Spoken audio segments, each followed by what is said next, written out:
On accueille notre invité, il s'agit de Martin Ménez, le cofondateur de Bivouac. Bonjour Martin. Bonjour. Avec vous, on va dire, ok, on arrête les grandes villes, on arrête Paris, cap sur les villes moyennes. Vous partagez avec nous une étude assez exclusive pour notre séquence. On va zoomer sur la perte de vitesse des grandes villes pour démarrer. Oui, parce que l'enjeu, Martin, ça va être d'investir aujourd'hui. Bon, on va se... Bon. Pas de crédit immobilier. Malgré le climat un peu angoissant, voilà. Passer à l'action quand même. Passer à l'action, devenir propriétaire, bailleur, investir dans les grandes villes. On nous a beaucoup dit qu'il faut investir dans les très grandes villes. Ouais, c'était la dynamique du marché sur les 5 voire 10 dernières années. C'est plus le cas, parce qu'en fait, l'enjeu quand je suis propriétaire bailleur, c'est quand même d'avoir un investissement sécur, trouver un locataire. Il ne faut plus investir à Paris, Bordeaux, Lyon, tout ça, c'est fini. Rennes, 49% d'augmentation des prix sur les 10 dernières années. Donc effectivement, c'était sûrement une bonne chose d'y investir il y a 7 ans, ou il y a 10 ans, effectivement. Aujourd'hui, la dynamique, elle a totalement changé. Voilà. On le voit, en fait, ce qui est assez intéressant de noter, c'est que ce sont les villes qui ont pris le plus de valeur sur les 5 à 10 dernières années qui, aujourd'hui, voient leur prix baisser davantage. Mais ça ne fait pas des opportunités, je suis désolée, parce que je regardais vos chiffres. Hein. Lyon sur un an, moins 8%, Bordeaux, moins 8,6%, Nantes, moins 5%, Paris, 4,5%, 3 Montpellier. On a des baisses de prix intéressantes, ce n'est pas des opportunités d'achat? Le problème avec ça, c'est que malheureusement, la baisse, elle n'est pas encore assez significative. La raison déjà même de cette baisse, c'est tout simplement la perte de pouvoir d'achat des ménages. Alors, il n'y a plus de primo-accédants sur le marché, hein, clairement, surtout dans ces grandes métropoles. C'est un oiseau rare en ce moment. Et puis même pour l'investissement, les prix ont tellement flambé. À Lyon, on est sur plus de 50% d'augmentation sur ces mêmes dernières années. Donc le rendement, il a été gommé. 8% de baisse. C'est pas encore suffisant pour trouver des opportunités intéressantes, ou du moins aussi intéressantes qu'on peut les trouver ailleurs. Bon, donc dans le match grande ville, ville moyenne, vous nous dites c'est les villes moyennes qu'il faut cibler aujourd'hui. Mais très clairement, aujourd'hui, voilà, nous on a fait des études. Voilà. À Paris, par exemple, si on s'intéresse, voilà, cette perte de pouvoir d'achat, c'est flagrant. Les ménages, avec ces taux qu'on quadruplé depuis 1 an et demi. Ces prix qui ont certes un petit peu baissé, comme vous le disiez, les ménages, ils ont perdu 14 mètres carrés de pouvoir d'achat. 3 pièces parisiens, quoi. Voilà, c'est une chambre en moins, c'est un appartement qu'on n'achète plus, en fait. Du coup, celles qui en bénéficient, c'est ces villes moyennes, avec un report vraisemblablement de l'intention d'achat ou de ménages qui se dirigent, par exemple, comme la ville de Grenoble, qui voit ses prix augmenter, même encore à l'heure où on se parle. Potentiellement la raison, la cause, parce que voilà, quand on est dans la région Rhône-Alpes, on peut plus se loger à Annecy, on peut plus se loger à Lyon. C'est des villes de report, c'est ça que vous dites en fait. La raison principale pour moi, oui, c'est un report en fait d'intention. On n'a plus les moyens d'acheter dans les grandes métropoles. Du coup, on va se diriger vers les villes où on a tout simplement encore un pouvoir d'achat. Alors moi, je vous pose la question quand même. Je regarde vos villes, Toulon, Grenoble, Reims, Saint-Étienne, Le Havre, donc des villes qui sur un an voient encore leur prix progresser à plus ou moins grande échelle. On a vu qu'elles avaient beaucoup augmenté elles aussi ces 5-10 dernières années, en particulier ces 3-4 dernières années, très clairement. Moins que les grandes métropoles. Mais quand même, question, est-ce qu'à un moment donné, le retournement du marché ne va pas gagner ces villes moyennes? Est-ce que cet investissement, il est si judicieux que ça, à l'heure où de toute façon, on sait que globalement, les prix vont finir par baisser un peu partout? Clairement, le marché, il n'est pas sur le même rythme, la même frénésie qu'on a connu surtout les 5 dernières années, ou même depuis Covid. Voilà. L'exemple de Marseille, par exemple, qui fait un peu figure d'exception avec Nice. Voilà, on l'a un peu passé sous silence aussi, mais parmi les grandes villes, parce que Marseille voit encore ses prix augmenter à l'heure où on se parle. Tout simplement pourquoi? Parce qu'elle a des prix encore abordables. Oui, parce qu'elle a été sous-valorisée pendant tellement de temps. Et je pense qu'avec ces villes moyennes que vous avez citées, voilà, Toulon, Saint-Étienne, etc., c'est la même chose qui se produit en fait. Il y a tout simplement encore une marge de progression et on est en train de la vivre, cette marge de progression. Oui, le marché va, à mon sens, stagner. On ne va pas connaître des évolutions aussi fortes que ce qu'on a connu sur les grandes métropoles dans les 10 dernières années. Moi, je ne pense pas ça.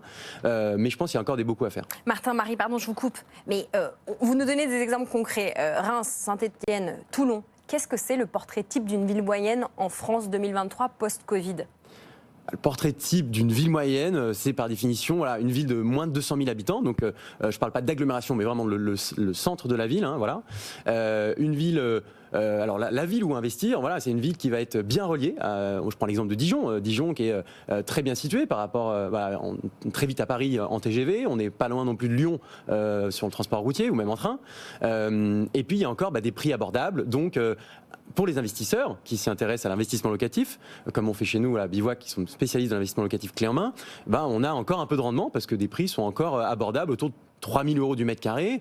on a encore des choses vraiment très intéressantes dans ces villes-là. Alors vous parlez de rendement, c'est quand même la clé quand on investit. On rappelle à nos auditeurs, téléspectateurs, quand vous faites un investissement locatif, ne visez pas la plus-value incertaine, mais le rendement immédiat, toujours. Et donc ce rendement, il dépend du prix auquel j'achète mon bien, mais des loyers que je vais percevoir.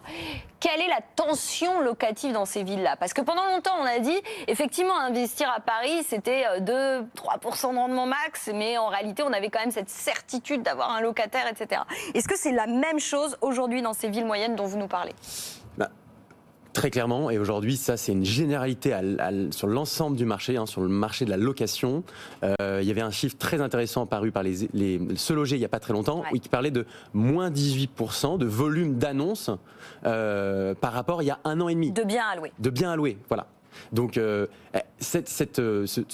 finalement cette disparition des biens alloués, elle est commune aux grandes métropoles comme aux petites villes et aux villes moyennes. Mais pourquoi? Parce qu'en fait, les prix dans ces villes moyennes, ils ont tellement augmenté en post-Covid que ceux qui auraient pu devenir propriétaires dans ces villes ne le peuvent plus aujourd'hui, compte tenu de la hauteur des prix, des taux d'intérêt qui augmentent. Et donc, on a de plus en plus de locataires aussi dans ces villes-là. Donc, c'est-à-dire qu'on n'a pas forcément beaucoup d'offres en face, parce qu'au départ, c'était quand même pas des grandes villes connues pour leur marché locatif. Et en parallèle, des demandes à la location qui étaient quasi inexistantes auparavant. Est-ce que c'est un peu ça qui se retrouve, quoi? Bien sûr, la première cause, c'est effectivement des primo-accédants qui ne sont plus primo-accédants, qui restent locataires. Donc un attentisme sur le marché de la location, certes. Et puis deuxièmement, il y a cette fameuse loi de rénovation énergétique. Lorraine en parlait juste avant.